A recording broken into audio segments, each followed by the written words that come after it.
তো বন্ধুরা, কী কারণে গঙ্গার নিচ দিয়ে ছোটানো গেল না মেট্রো? সূত্র মারফত খবর অনুযায়ী বউবাজার পার করে এসপ্ল্যানেডে থেমে গেল সফর। তার সাথে আজকের আরও একটি গুরুত্বপূর্ণ আপডেট নিয়ে আলোচনা করব। সেটি হলো কলকাতা শহরে তৈরি হচ্ছে আরও একটি স্কাইওয়াক।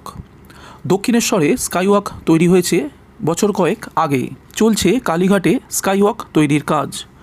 এবার আরও এক স্কাইওয়াক পাবে শহরবাসী। জানা যাচ্ছে বাইপাসে রুবি ক্রসিংয়ে তৈরি হচ্ছে নতুন এই স্কাইওয়াক। বৃত্তাকার এই স্কাইওয়াক অনেকটা বিশ্ববঙ্গ গেটের ধাঁচে গড়ে তোলা হবে। এটি কোনো রেস্তোরাঁ নয়, এটি একটি ফুট ওভারব্রিজ হিসাবে গড়ে তোলা হবে। এই প্রকল্পের ব্যয় ধরা হয়েছে 50 কোটি টাকা। প্রায় 75 মিটার ব্যাসার্ধের এই বৃত্তাকার রাস্তার মাধ্যমে পথচারীদের যাতায়াতে সুবিধা হবে। এই নির্মাণের তদারকি করবে KMDA কর্তৃপক্ষ। মাটি থেকে প্রায় 20 ফুট ওপরে নিউ গড়িয়া থেকে এয়ারপোর্ট মেট্রো লাইনের ভায়া ডাক্টের ঠিক নিচে এই স্কাইওয়াক থাকবে। এই নতুন স্কাইওয়াকে মোট 4টি অ্যাক্সেস পয়েন্ট থাকছে। সিঁড়ি ছাড়াও 3টি লিফট এবং 8টি এসকেলেটর থাকবে। প্রতি কোণে 2টি করে, একটি ওপরে এবং অন্যটি নিচে নামার জন্য। ক্রসিংয়ের উত্তরে হেমন্ত মুখোপাধ্যায় স্টেশনের সঙ্গে ওয়াকওয়েকে যুক্ত করারও পরিকল্পনা রয়েছে। জানা গিয়েছে রুবি হাসপাতালের মোড়ের কাছে তৈরি হচ্ছে এই নতুন স্কাইওয়াক। ওই মোড়ের কাছেই তৈরি হয়েছে হেমন্ত মুখোপাধ্যায় মেট্রো স্টেশন। সেই মেট্রো স্টেশনের সঙ্গে সংযুক্ত রেখেই তৈরি করা হবে এই স্কাইওয়াক। মেট্রো স্টেশন থেকে যে সমস্ত যাত্রীরা নামবেন তাদের কথা মাথায় রেখেই মূলত এই স্কাইওয়াক তৈরি হচ্ছে।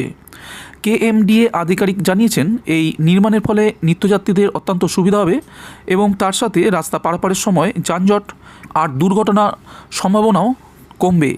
বন্ধুরা, এর পরের আপডেটটি হলো পরিকল্পনা ছিল, প্রস্তুতিও ছিল, কিন্তু শেষ পর্যন্ত রবিবার দুপুরে গঙ্গার তলা দিয়ে ছোটানো সম্ভব হলো না মেট্রো। এসপ্ল্যানেডে এসেই সফর থামানো হলো। তবে কোনো বিপত্তি ছাড়াই বউবাজারের মাটির তলার অংশ পার করেছে 2টি রেক। ব্যাটারি চালিত গাড়ি দিয়ে ঠেলে রেক দুটিকে শিয়ালদা থেকে এসপ্ল্যানেডে নিয়ে আসা হয়েছে। 2-1 দিনের মধ্যেই সেগুলিকে সেখান থেকে হাওড়া ময়দানের উদ্দেশ্যে গঙ্গার তলা দিয়ে নিয়ে যাওয়া হবে। তারপর শুরু হবে ট্রায়াল রান। মেট্রো সূত্রের খবর, যে সময় ধরে পরিকল্পনা করা হয়েছিল এসপ্ল্যানেডে পৌঁছাতে তার থেকেও অনেকটা বেশি সময় লেগে যাওয়ার কারণেই এদিন বিকেলে আর গঙ্গা পার করতে চাননি আধিকারিকরা। ধর্মতলায় এসেই দাঁড় করিয়ে দেওয়া হয়। মেট্রো সূত্রের খবর, সকাল 8:30 এবং 8:40 রেক দুটি সেন্ট্রাল পার্ক ডিপো থেকে রওনা হয়। প্রথমে শিয়ালদহে এনে রাখা হয়, পরে সকাল 10:30 প্রথম রেকটি সেখান থেকে এসপ্ল্যানেডের উদ্দেশ্যে রওনা হয়। দুর্গা পিতুরি লেন, মদন দত্ত লেনের তলা দিয়ে যাওয়ার সময় বাড়তি সতর্কতা অবলম্বন করা হয় এদিন। খুব ধীরে চলে ট্রেন, কারণ ওই অংশে মাটি আলগা হয়ে বারবার বিপর্যয় ঘটেছে। সেই বিপর্যস্ত এলাকায় মাটির তলা দিয়ে মেট্রো নিয়ে যাওয়াটা বড়সড় চ্যালেঞ্জ ছিল কর্তৃপক্ষের কাছে। তবে এ বিষয়ে মুখে কুলুপ KMRCL কর্তাদের। কেউই রেক গঙ্গা পার করা নিয়ে কোনো মন্তব্য করতে চাননি।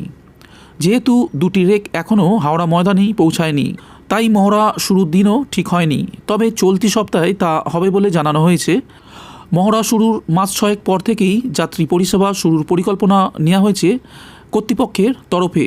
এদিন গঙ্গা পার না হলেও কোনো বিপত্তি ছাড়াই কঠিন বউবাজার পার হওয়ায় অনেকটা স্বস্তির নিঃশ্বাস ফেলেছেন KMRCL-এর কর্তারা। তাদের কথায় আসল ফাঁড়া কেটে গিয়েছে। গঙ্গার তলা দিয়ে সমস্ত পরিকাঠামোই তৈরি, 3য় লাইনেও বিদ্যুৎ রয়েছে, তাই ওটা নিয়ে কোনো সমস্যা নেই।